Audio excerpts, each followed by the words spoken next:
Hey Monica, I really enjoyed your video last week. I thought it was especially dedicated of you to do.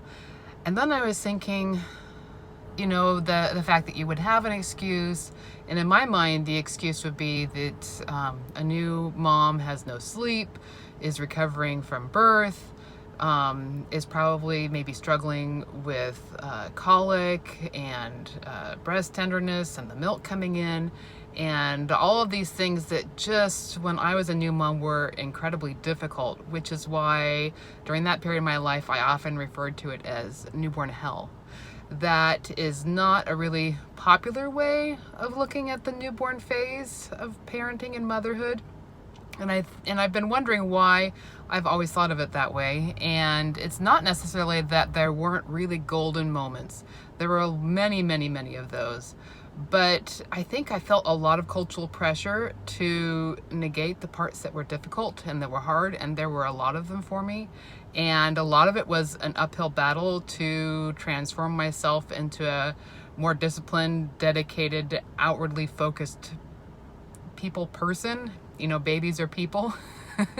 And that was really difficult for me. And I felt like the challenge of that time was not really acknowledged in society at large. It was something that was really sort of marginalized. So I really struggled with that, and therefore I was one of the louder voices that said, yes, those first 3 months were incredibly difficult. They were incredibly difficult for me, and so newborn hell just seemed like the thing to name it.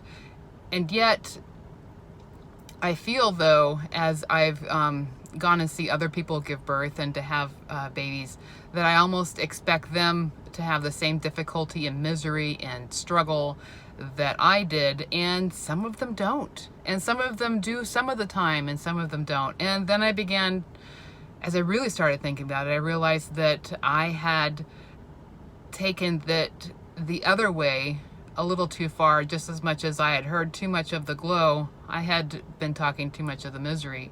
And just like anything in life, it's a mixed bag. There's a lot of different experiences. There's the good and the bad, and like we've been talking about with emotional intelligence, to make room for all of that. And it's funny that I hadn't really left room for any of the positive, that all of the good parts were kind of shoved out of the way in order to really accentuate the fact that it was hard. It was really hard. So I'm wondering, are there experiences in your life where you've heard so much of one side of the emotion that you want to push the other way, and that you push the other way so hard that you actually end up overemphasizing that emotion to the extreme, the same way you heard the first one? I'll see you next week.